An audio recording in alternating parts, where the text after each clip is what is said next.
सारा समझने के बाद अब हम उस चीज़ को करने जा रहे हैं जिसका फिजिक्स में बहुत ही ज़्यादा वैल्यू होता है, जो है ट्रिग्नोमेट्री। ट्रिग्नोमेट्री जो होती है उसका हम बहुत ज़्यादा यूज करेंगे फिजिक्स में। हम एंगल निकालना हो, साइड निकालना हो, या फिर किसी भी वैल्यू का हमें ये पता करना होगा वो कौन सा एंगल बना रही है। ये सारी बातें पता करने के लिए हम ट्रिग्नोमेट्री का यूज करेंगे। तो इसलिए हम मैथमेटिक्स स्कूल में सेक्शन 3 में आपके लिए लेके आए हैं ट्रिग्नोमेट्री। सबसे पहले समझते हैं ट्रिग्नोमेट्री के लिए एंगल क्या होता है। एंगल किस क्या बोलते हैं, एंगल क्या होता है। सपोज कीजिए ये एक लाइन थी, ये एक लाइन। अब इस लाइन को, ये लाइन थी x, y, यहां पर लाइन थी। हमने इस लाइन को थोड़ा सा ऊपर उठाया, यूं।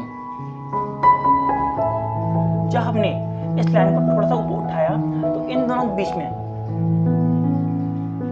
जो ये कर्व आया, इसी को हम एंगल बोलते हैं।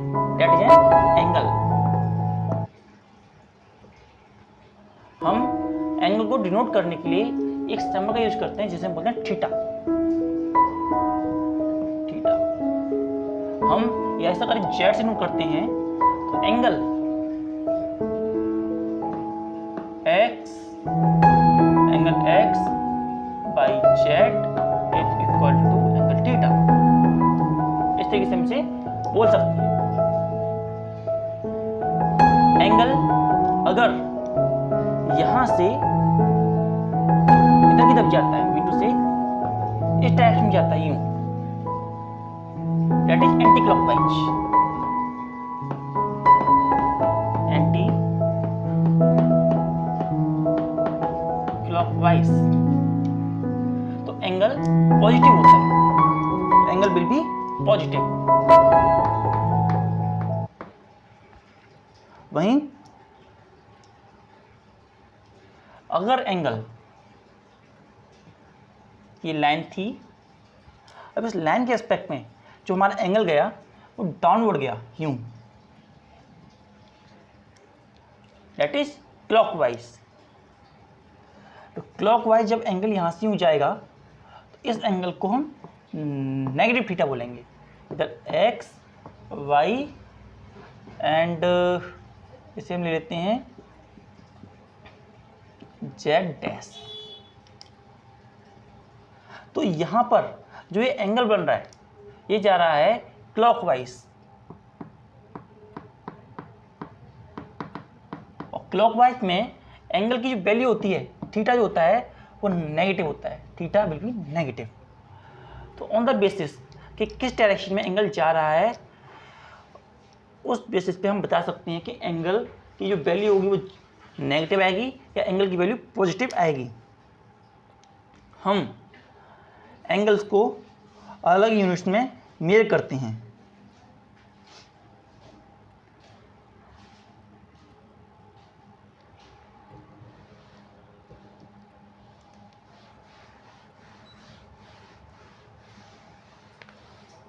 That is measurement of angle.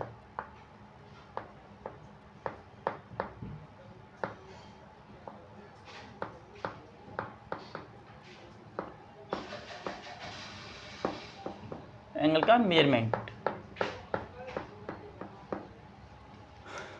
यहां पे हम 3 मेथड को डिस्कस करेंगे।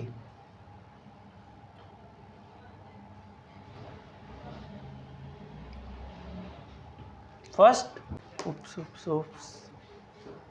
हाँ, जिसमें हमारा वन राइट एंगल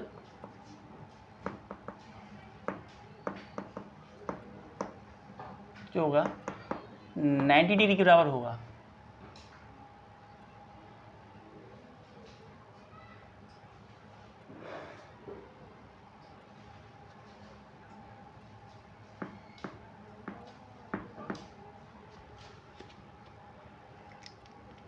हमारी 1 डिग्री जो होती है, 1 डिग्री में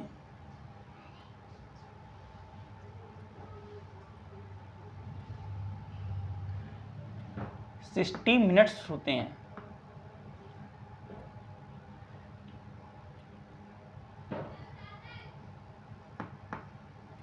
दैट इज 16 डेज। वहीं 1 मिनट में हमारा 60 सेकेंड्स होते हैं। 60 डेज।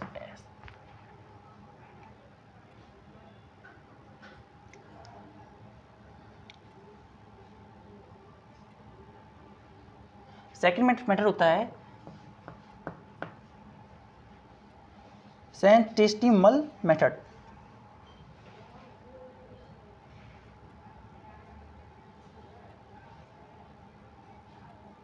और सिस्टम मेथड बोलो या सिस्टम बोलो, कुछ भी बोल सकते हैं। सेंटेसिमल सिस्टम और मेथड। राइट एंगल जो होता है वो 100 क्रिएट्स के बराबर होता है।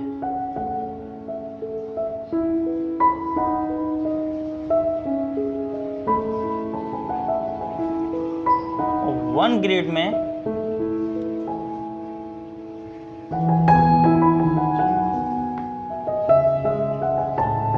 1 ग्रेड में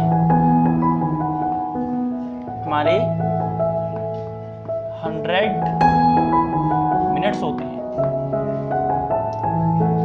और 1 मिनट में हमारा 100 सेकेंड्स होती हैं।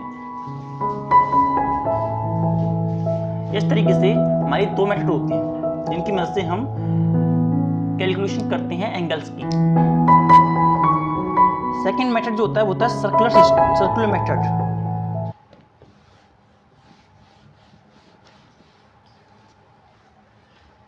Now third method, circular method।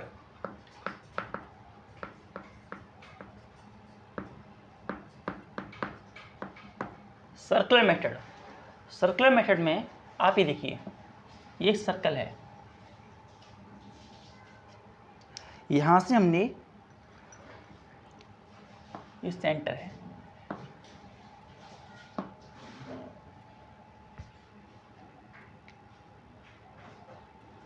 तो सर्कुलर सिस्टम में हम जो लेते हैं वो रेडियन लेते हैं। इस पूरे सर्कल का पूरे सर्कल का एंगल कितना होगा?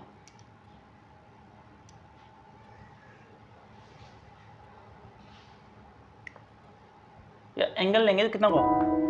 2 पाई रेडियन। जो रेडियन मिलने जाते हैं 2 पाई रेडियन, और 2 पाई रेडियन और कंप्लीट एंगल जो होता है वो होता है 360 के बराबर। जो सर्कुलर मेथड होता है उसमें जो यूनिट होती है मेजरमेंट की वो रेडियन होती है, रेडियन। अगर ये लेंथ है और ये radius, me too length of arc and ये रेडियस ऑफ सर्कल, और यहाँ पर ये एंगल बना है, एंगल 2 पाई रेडियन 360। यहाँ से 2 से 2 कैंसिल करते हैं जरा, यार सारे 2 पाई को इधर पहुंचाते हैं। 1 रेडियन की वैल्यू क्या होती है? 1 रेडियन की वैल्यू 360 अपॉन 2 पाई, 2 से 2 कैंसिल, तो यहाँ से 180 अपॉन पाई, ये 1 रेडियन की वैल्यू आई। यहाँ से 1 रेडियन RAD कर देते हैं हमसे, इक्वल टू पाई की value 180 upon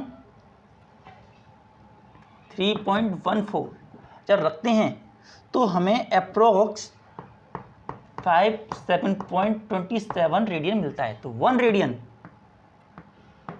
is equal to 57.27। 1 radian की वैल्यू ये आती है। और दूसरा, अगर हमें कभी भी इसमें एंगल निकालना हो, एंगल कितना बनेगा, तो उसके लिए हम एक फॉर्मूला यूज करते हैं, theta is equal to length of arc L and radius of circle R। इस फॉर्मूले का यूज करते हुए हम इनकी वैल्यूज को निकाल सकते हैं, where theta with the angle and L is the length of arc, that is ये वाली लेंथ, और ये रेडियस सर्कल, इन दोनों का यूज करके हम ये पता कर सकते हैं कि यहाँ पर ये जो एंगल बना होगा, ये वाला एंगल थीटा कितना बना होगा। और दूसरा, इस रेडियन का यूज कर, रेडियन जो होता है हमारा मेजरमेंट की यूनिट होती है।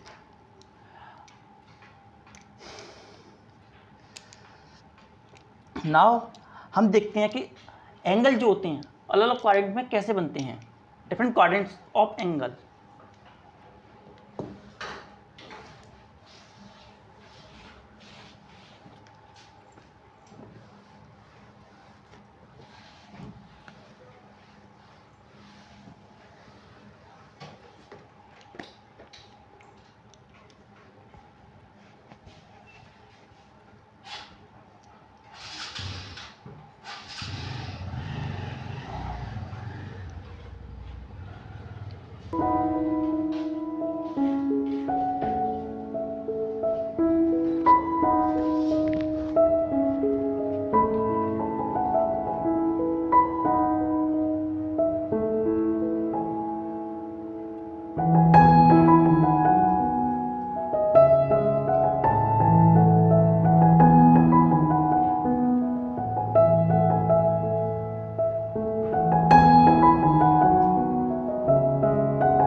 क्वाड्रेंट्स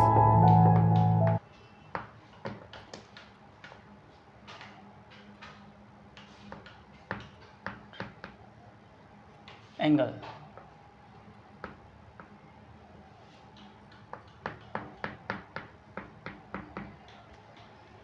यहां देखिए,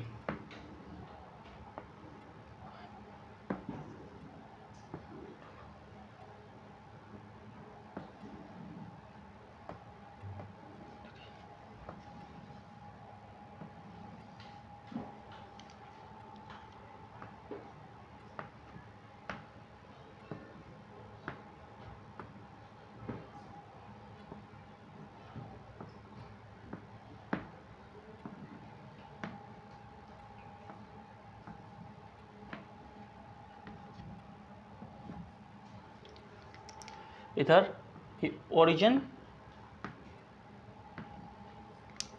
x, x dash, y, y dash, x, x dash, y, y dash, x, x dash, y, y dash, x, x dash, y and y dash. यहाँ देखिए,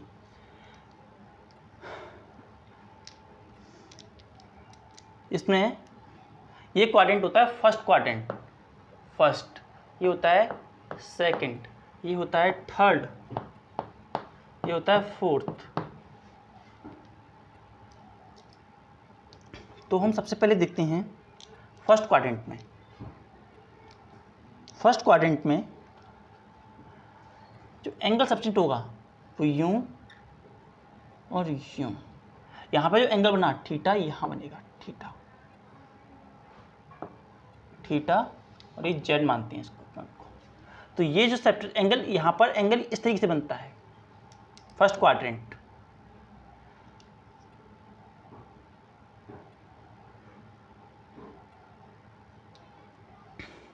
फर्स्ट क्वाड्रेंट में एक्स भी positive होता है एंड वाई भी positive ही होता है। Second quadrant,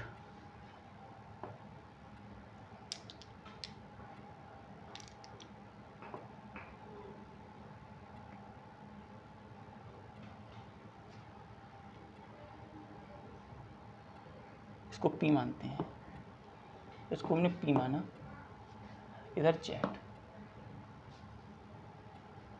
इस क्वाड्रेंट में एंगल इधर बनता है थीटा।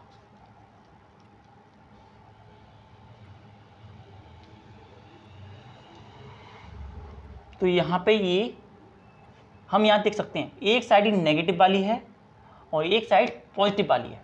नेगेटिव वाली जो है x है और पॉजिटिव वाली y है।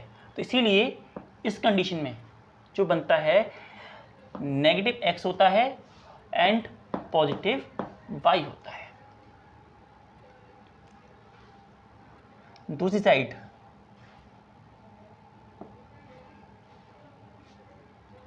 इस तरीके से एंगल थीटा। यहां पर हम क्या देख रहे हैं, यहां पर x भी नेगेटिव है और y भी नेगेटिव है। तो ऐसी कंडीशन में इसकी केस में दोनों ही नेगेटिव और नेगेटिव रहते हैं। यहां दोनों ही केस में नेगेटिव आता है। वहीं अब यहां देखिए रहा, इधर थर्ड क्वाड्रेंट और फोर्थ क्वाड्रेंट में इस तरीके से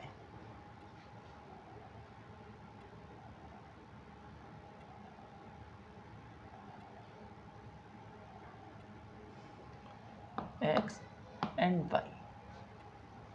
इसमें हमारा x पॉजिटिव है और y जो है नेगेटिव है।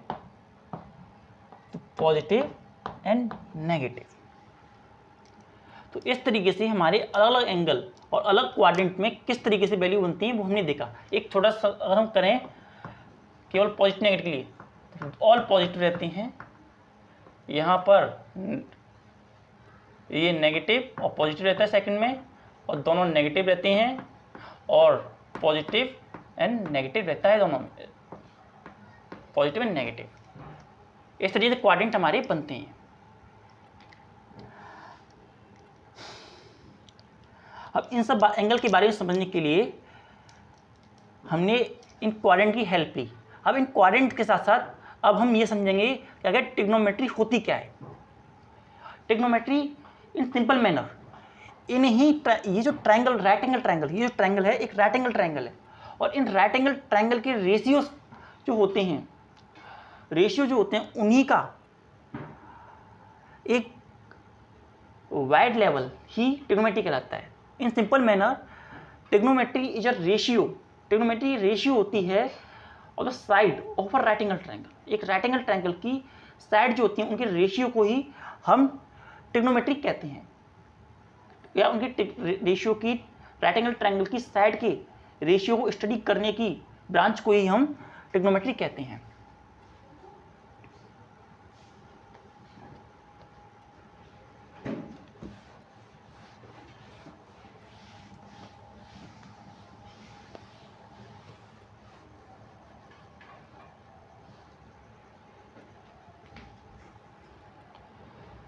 हाँ, trigonometry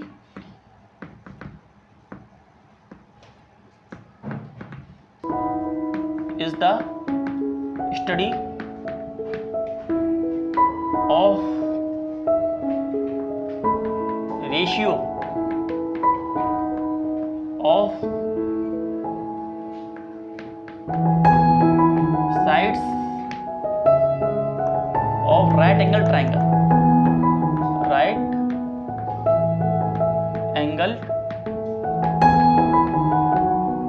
triangle। Trigonometry right angle triangle की साइड का रेशियो की स्टडी होती है। तो इसमें जो हमारे राइट एंगल ट्रायंगल होता है उसमें जो स्ट्रेट लाइन जो होती है उसे हम बोलते हैं perpendicular.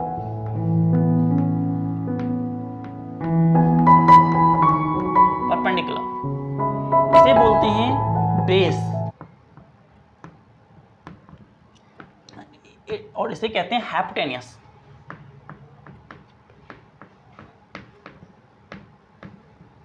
Hypotenuse, perpendicular and base. इन्हीं 3 चीज़ों के बेसिस पर हम साइड्स के एंगल को क्लासिफाई करते हैं। तो मेन रूप से हमारे 6 रेशियो होते हैं। तो उन 6 रेशियो के नाम है साइन, और यहाँ पे थीटा लगता है। थीटा मतलब ये वाला एंगल। इस एंगल के बेसिस पर भी हमारा डिसाइड होता है कि साइन कैसा आएगा। एंगल डिसाइड करता है कि कौन सा साइन मिलेगा और कौन सा साइन जो होता है वो हम उस वैल्यू को देंगे। जैसे sine theta, cos theta, tan theta, cosec theta,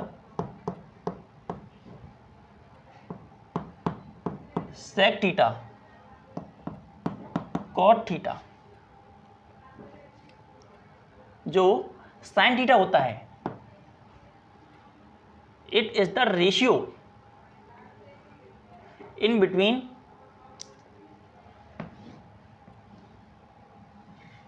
the perpendicular and hypotenuse. Perpendicular and hypotenuse, इसे हम शॉर्ट में लिखते हैं, शॉर्ट में लिखते हैं परपेंडिकुलर हाइपोटेन्यूस को P upon H। Perpendicular hypotenuse के बीच का ratio.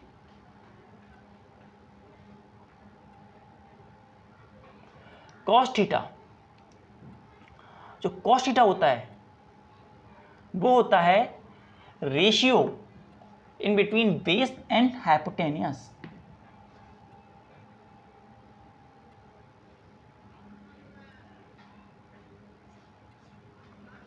Base and hypotenuse. Tan theta, tan theta जो रेशियो होता है परपेंडिकुलर एंड बेस।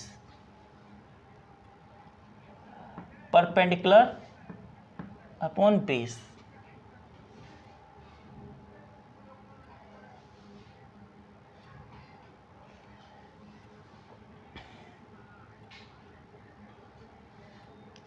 हाँ, एंड जो कोसेक थीटा होता है वो होता है साइन थीटा का उल्टा, यूं। अगर ये कॉस थीटा जो है क्या होगा हमारा, कोसेक थीटा जो होता है, इस थोड़ा सा मैं अलग से यहाँ लिखता हूँ। Cosec theta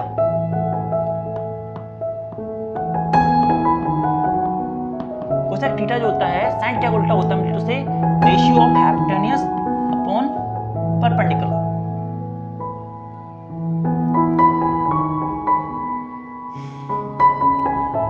sec theta is a ratio in between the hypotenuse and base, यूं। hypotenuse upon base। and finally cot theta is opposite of tan theta, that is यूं। that is equal to base upon perpendicular। इस तरीके से ये हमारे 6 ratio बनते हैं।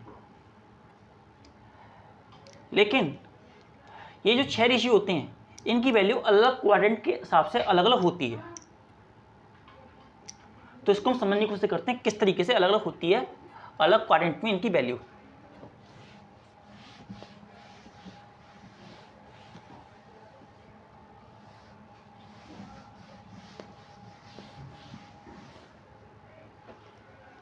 सबसे पहले लेते हैं क्वाड्रेंट फर्स्ट,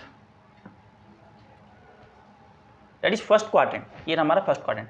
फर्स्ट क्वाड्रेंट में ऑल साइड आर पॉजिटिव, इसलिए जो इनके रिलेशन रहेंगे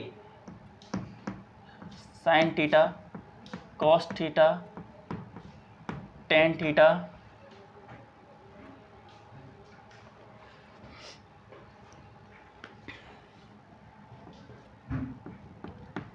cosec theta, sec theta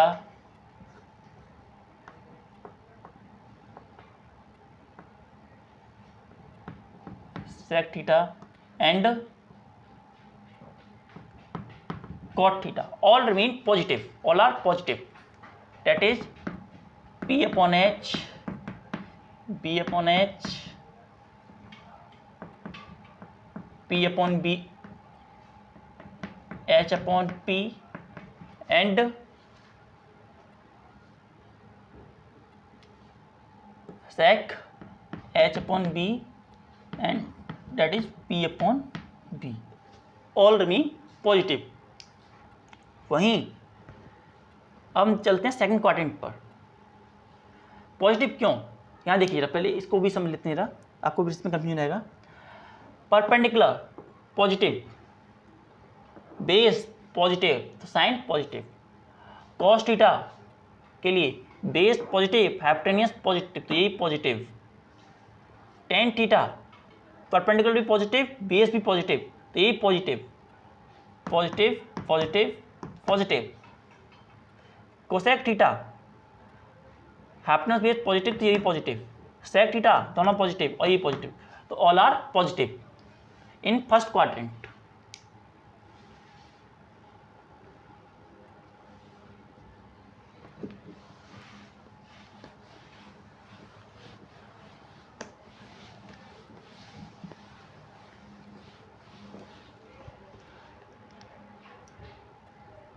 second quadrant,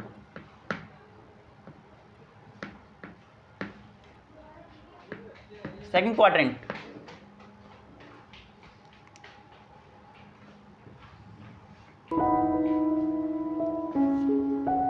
H P and B theta,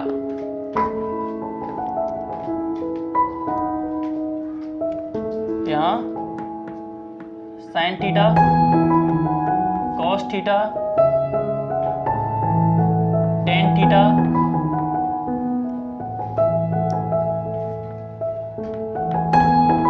cosec theta,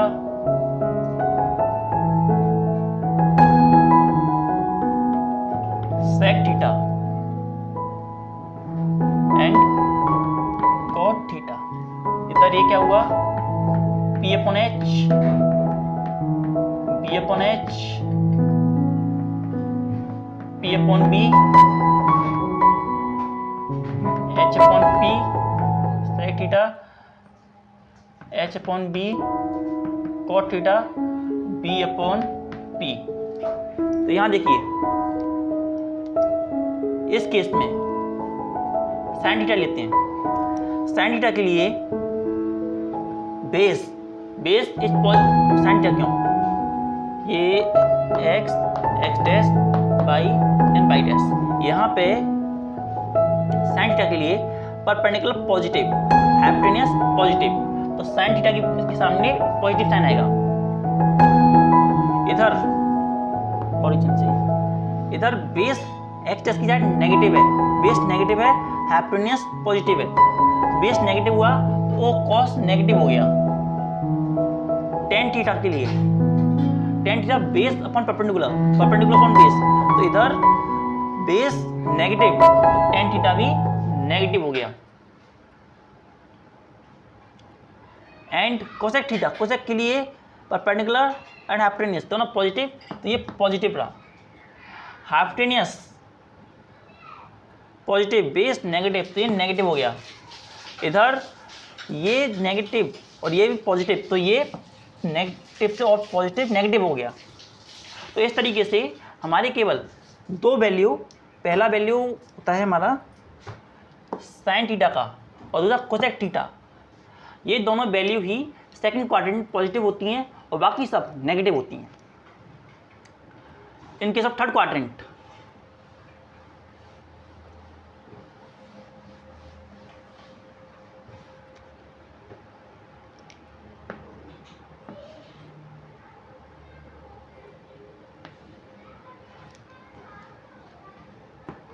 x dash by dash o base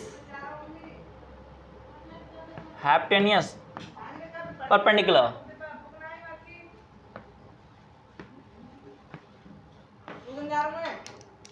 तो यहाँ देखिए रहा,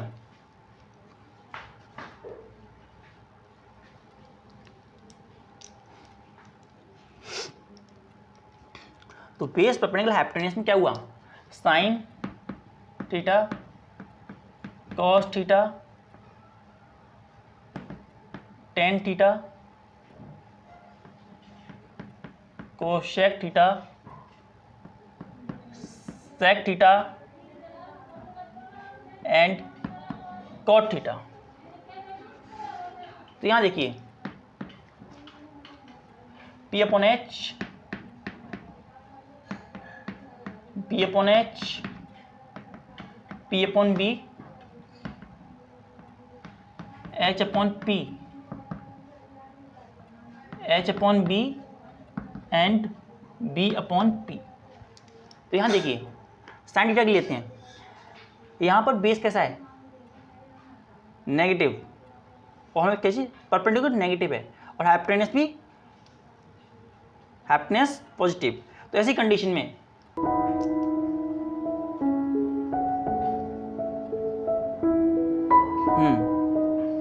तो ऐसी कंडीशन में क्या होगा, हमारा साइन थीटा नेगेटिव जाएगा, और जैसे बेस नेगेटिव हाइपोटेन्यूज पॉजिटिव, तो ऐसी कंडीशन में ये भी नेगेटिव होगा। टेन थीटा में परपेंडिकुलर नेगेटिव, ये negative negative negative positive. Cosec theta hypotenuse positive perpendicular, ये नेगेटिव होगा। उसी तरीके से sec theta negative, cot theta positive. तो थर्ड क्वाड्रेंट में केवल सेक थीटा और कॉट थीटा पॉजिटिव होंगे और बाकी सारी वैल्यू नेगेटिव होंगी।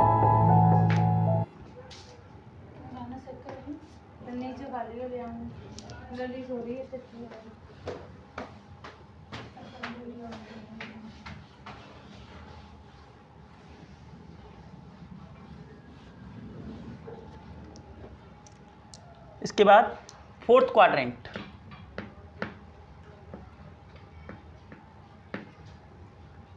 फोर्थ क्वाड्रेंट में हम सीधा बता देते हैं आपको, ज़्यादा बुक किए हैं।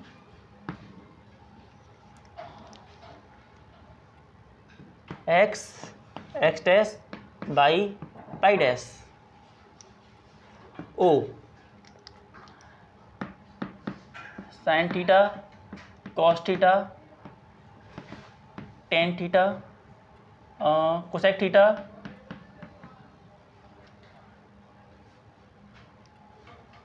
और क्या होता है सेक थीटा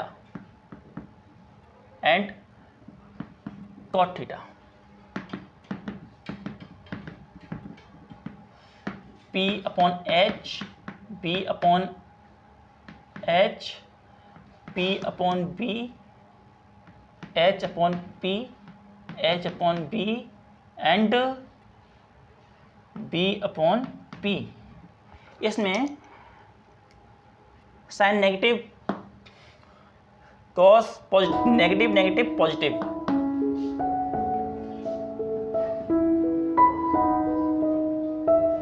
ये भी नेगेटिव, ये भी नेगेटिव, सेक पॉजिटिव और ये नेगेटिव। तो फोर्थ क्वाड्रेंट में हमारा केवल सेक एंड कॉस पॉजिटिव इक्वल होता है।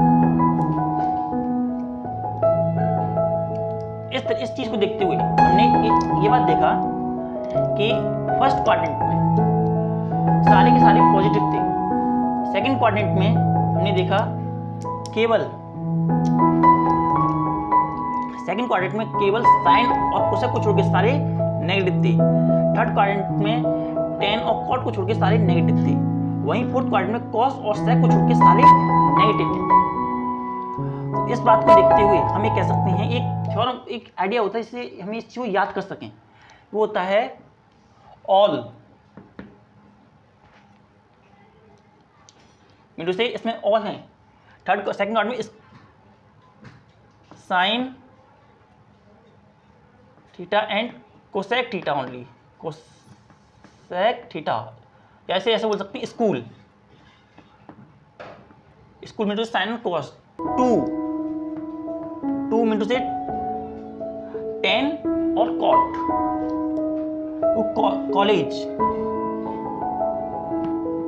College mean cos and cosec, cos and सेक।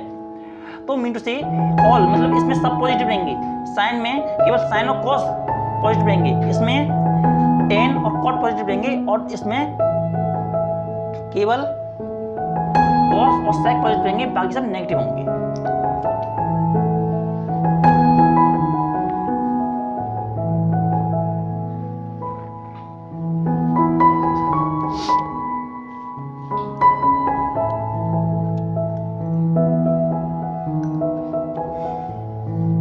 इसके बाद